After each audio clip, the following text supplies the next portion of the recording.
Hello, I'm Laura Copley Smith, and Fiona Adams is with me today. And we are talking about women and money. And we're just going to have a conversation about the beauty industry and the slipstream of beauty. Thank you very much for being with me, Fiona. Hi, Laura. How are you? I'm good, thank you. That's good. Yeah. I love this topic because it was interesting. I was talking to a friend yesterday, and she was telling me her daughter was going to go and get her hair done, and it was going to be $600 Australian dollars for the colour. I mean, it was a bit longer, and I nearly keeled over it. So it really puts in perspective the amount of money that women will use to look good. And it's not that I don't want women to look good and feel good. It's more that I think we need to look at the amount of money that we throw at that could be used to pay off mortgages or save for mortgages or pay off credit card debts. In fact, I think that women are getting caught up in credit card debt because they're trying to keep up with the whole beauty fashion concept that's out there, the unrealistic concept that's out there on the internet and on TV. Yeah, most certainly. And I think, that really it's just sort of got out of control in a way. We're supposed to be in a time where there's more empowerment for women out there available to us. But you do see this whole roller coaster of people getting really into, just things like Botox and stuff like that. What's going to happen later down, in another 10 or 20 years when they've been having Botox for all that time. They're It getting, really shocks me how much the young girls are getting into it so early, either something to do with breast implants or lip fillers or anything like that. And it's like, I'm talking about 16, 17, 18-year-olds are getting into this. And I don't know where the money's coming from that. I don't know if it's parents, but it's they totally forget their future financial future because they're chasing this. I assume it's love and adoration from people looking at them. And I do think it is good that they want to take care of themselves, but not at their financial expense, their financial future expense. and in a way, that aspect of it it could be seen as compromising yourself. You're you're not looking after yourself in a holistic, wholesome way and empowering yourself by becoming more of who you are. You're Yep.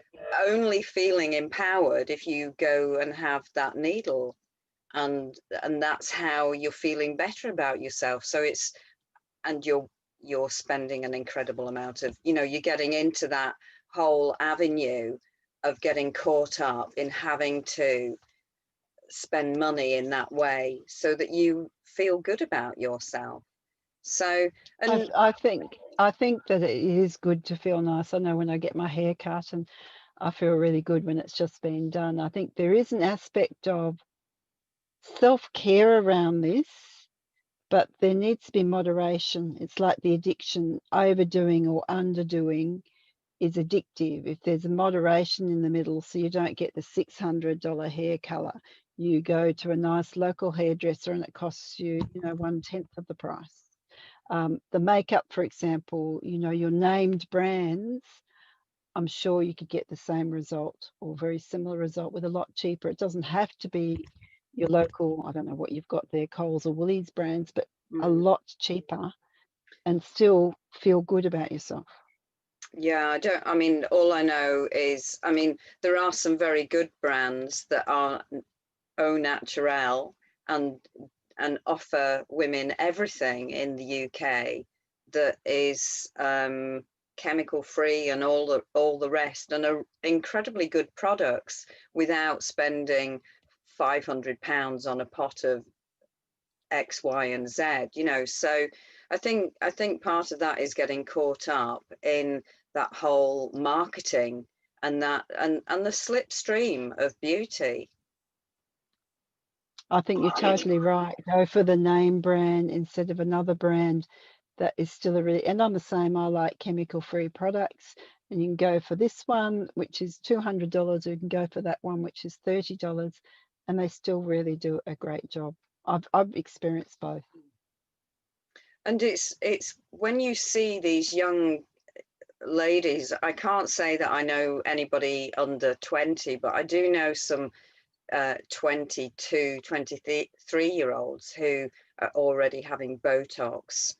And I mean, they're like sort of signing on the dotted line to be spending X, Y, and Z, because as soon as they don't have that Botox, if they're not feeling confident and stepping into their more owning who they are as they are, then it's just a road to disaster, isn't it? Financially, they're just going to be. I agree. I'd be interested to see what their credit cards are looking like. And when you look at credit card debt, it's really hard to get out of credit card debt and the interest that you spend on it. So you might have paid $1,000 for Botox or whatever you're doing. If you don't pay that immediately, you could end up spending $3,000, $4,000, $5,000 for that one product that you used because of the interest rate over the years. So that is something I think people really need to consider when they're purchasing things. And some of this slipstream of beauty is kind of almost disempowering yourself, that because it's not necessarily, because it's either an addiction or they're getting into credit or just wasting money when it could be going into other ways to empower their life. They're disempowering themselves. I think that's an excellent point. If you're not spending the $600 on the haircut and you go do a $60 hair color, if you actually took that money, the difference aside, and put it away and saved it for something or invested it in something, that would empower you for the future. Even if you put it away towards buying a house, knocking off a mortgage, whatever, you do that regularly every time you want to buy the expensive product, that would really set you up for the future. And it empowers you. This way, you're disempowered, you're broke, you have to, it's almost like you've got to rely on someone else to provide for you. You can't provide for yourself because you're too busy getting out there and doing all the expensive beauty things. And also kind of relying on the fact that you have to be spending this money and getting your slimming body surgery or your Botox or whatever it is, or your eyebrows done. I'm sorry if I trigger anyone, but you know that you're relying on that to feel good about yourself. And I think that's where the real, it is all, as you say, it can become addictive, that you can't feel good unless you're doing this stuff. Yeah, I think it's a balance. There is a feeling, I know myself, I feel good if I'm well groomed. So it's a balance of doing self-care, presenting yourself freshly and cleanly, and your haircut or whatever you're doing, and overspending. There's a moderate spot in the middle of there, I believe. And you were talking about magazines. So, for example, I know a lot of people buy magazines, not just necessarily beauty magazines, but your Vogue or your fashion magazines. They can be extremely expensive. And one of the things that I read years ago in a financial book was to look at that spending, see if it is really needed, and are there other ways of getting those magazines. I used to love home magazines, and then I discovered some in an op shop, all these beautiful country style home magazines, and I got like 20 of them for like $2 or something. That would have been a couple of $100 worth of magazines. Or is there the local library, or could you go on social media and say, does someone have the magazines, could you buy them for a couple of dollars, or would they share them with you? It's not that you have to stop doing all those things. It's more look at ways to look after yourself financially and realize that looking after yourself financially is such important self-care. It is, and there is that balance, because we all do feel more confident when we've taken care of ourselves, but it really does start from here, not Yes, outside. it I mean, does. you only have to go and look at Instagram, and I mean, all the magazines are on Instagram, and they're far more inspiring than if you're opening a magazine with all its ads in. You can just go to, you know, Vogue or whatever, or the beauty magazines that you like, and you've just got so much imagery. It's much more inspiring, and it's totally free. Mm-hmm. Definitely. And Definitely. and when you kind of look a bit deeper into that, you know, in getting yourself into that sort of addictiveness of the slipstream of beauty, then some of the reasons why we're influenced is going to be society, as we've said, and also family. Can be family, people around you, perhaps in your workplace, and possibly even, you know, the partner that you're with, that and all those things having that underlying effect on how you actually feel about yourself, and then what you choose to go and um, rely upon to feed that lack within. Yes, I totally agree. And there is a point in society where if you are well groomed, you will get more noticed. So I do acknowledge that. Whilst we don't want to get caught up in that, and it's better to have our self-worth from within us, it is something I acknowledge that society does encourage us to be well groomed and to look good.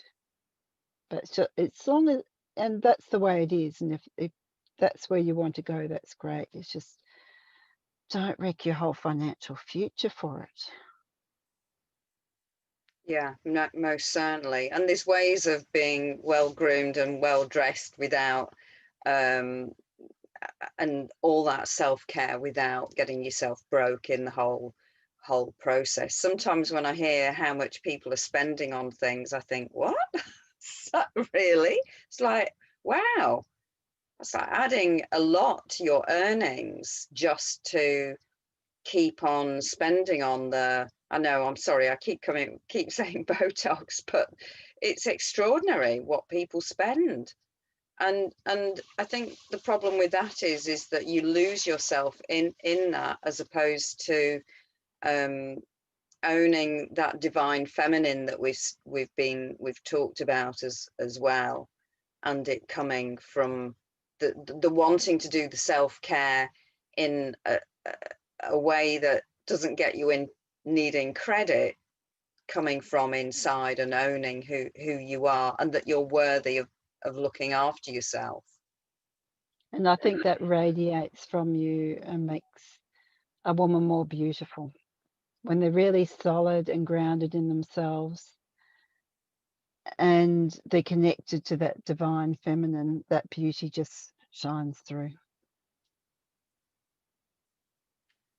Are we going to do a little bit of tapping? Could we do some tapping around self-worth and ownership of oneself? You're the tapping guru here.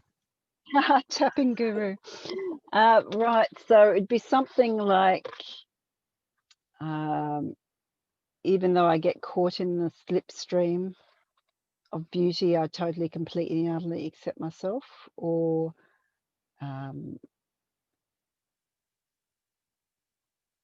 it could even be something as simple as I own my divine feminine and totally love and accept myself. Which one would you like to go with? Or have I you got another one? Yeah, I get my mouth in a muddle when it's too long. So I the shorter version in ownership of your divine feminine.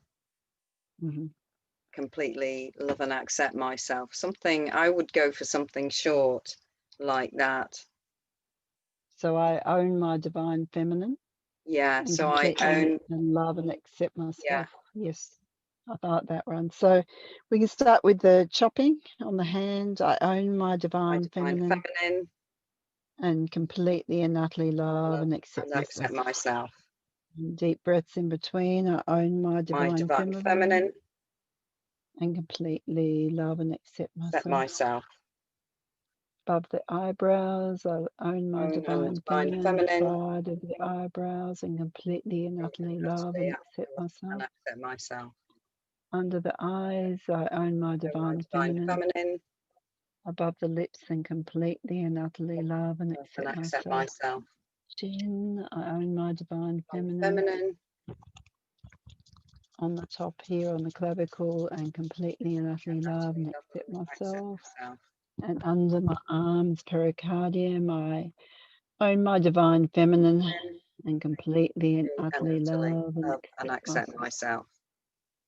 And as we said before, you can do a scale beforehand. If you find that you're the one spending thousands of dollars in credit card debt, you can feel that bit of you that's caught in the slipstream and see where you are on that continuum for 1 to 10. So you might be 8 or 9, spending a fortune in a lot of debt, and then you do your tapping, and then it might go down to 6 or 7, and you redo the tapping depending on where you're at, and you can alter it. So it could be, even though I'm caught in the slipstream, beauty slipstream, I own the divine, I completely and utterly love and accept myself. So you adapt it to you, but it's really releasing that whole slipstream. It's a bit like that pleasing one I was talking about.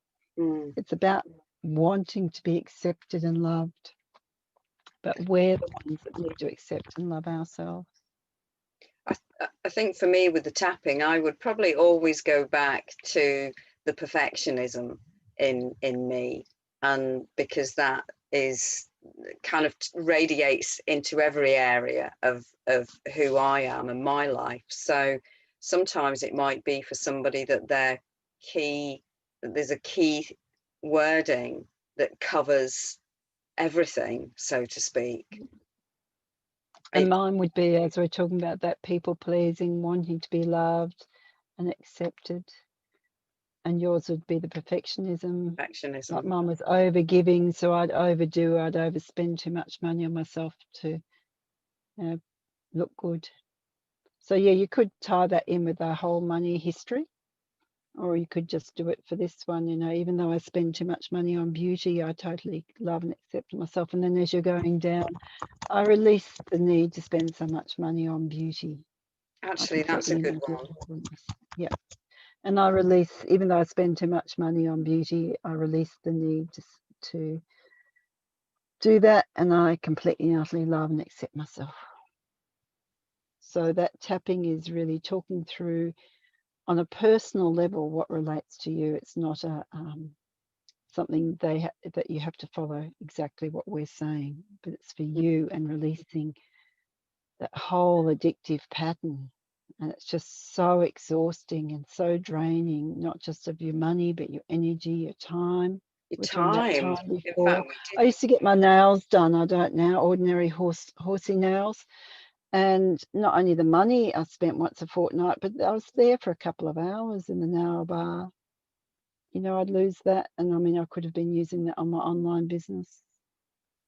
Yeah, so you're really getting caught up in attention, too much attention over there, when actually attention over there is important, but also on everything, creating your future and other things in your life is as important.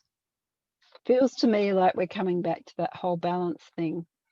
Not too little and not too high. So you don't want to go around looking scruffy, because that's part of your self-worth. You want to be clean and fresh and look good and feel good, but you don't want to overspend either. To me, it always feels like we're going for that balance somewhere in the middle, especially when looking at self-care around money. And owning our power. We give our power away when we're trying to be out there like some Vogue magazine person that's not even real because it's been photoshopped. Yeah. We're totally giving away our power. Anything else that we want to share? And actually, some wording that we did just say before we started this was, well, about owning ourselves and owning the divine feminine, and ownership of within that of what you also deserve in your life as a woman. And we deserve to be financially free. We deserve to be able to have what we need, buy a house, a car, be able to do self-care. We deserve to be powerful women. And getting caught up and losing the money, we just leak the money on all these other things instead of bring it back to us, powerful women. So you could do a tapping around that. For instance, I'm just going to make this up off the top of my head. As I step into my power, I completely and utterly love and accept myself.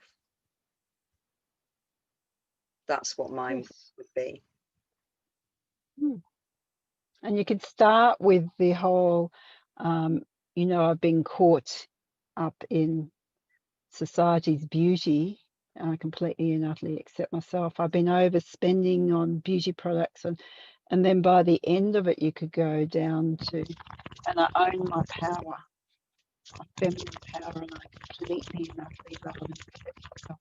So you can work through that as you tap, or you can do whole tappings on it. You could do a whole tapping on, you know, releasing the need to be caught up in society's idea of beauty, and then you can do a whole tapping on owning your power and that you deserve to be financially secure. You know, even though I waste money on beauty products, I deserve to be financially secure, and I completely and utterly love and accept myself. Even though I've been overspending on beauty, I completely I deserve to be financially secure and powerful, and I completely love and accept myself. So even though I've been overspending, oops, missed that bit, on beauty, I deserve to be financially secure, and I completely and utterly love and accept myself. I completely and utterly love and accept myself. That's part of my favourite. I completely love. That's really powerful. It is. So it's releasing what we're doing and it's bringing in the positive. So I might do a whole round on the negative, even though I'm doing such and such. And then the second round, I might bring in the positive, but you can really adapt it to you. It's just a matter of shifting your thinking and shifting your childhood patterns. If we looked at it, this isn't just society slipstream, it's also our childhood patterns. So if we didn't feel loved and accepted, we're going to be out there spending money on expensive products to try and be loved and accepted. So it's releasing all that. It's unlearning the patterns that we've taken on from the people around us and from, you know, historically around women. So it is definitely unlearning and relearning to love and accept ourselves. And be empowered, because to be financially secure is empowering. I know from a spiritual perspective, people would say it's not. We need to talk on that on one of our Zooms too. But it just takes away so much stress when you're financially secure. It's really empowering. It gives us choices. As women, we might not be stuck in relationships that don't suit us. We might not be stuck in jobs that don't suit us. We have choices on where we live and what we do, and so many choices. It just totally empowers us. And choices of what we bring to the world and what we birth into the world. It then gives us the freedom to bring our uniqueness into the world without having to do this, that, and the other. So anything else, or are we going to close on on that, on owning our power as women. Sorry, I was just having a little cough there. No, I think that's excellent. Just knowing to shift our focus from out there back into ourselves and empowering ourselves. Thank you. Thank you. Thank you for being with me today.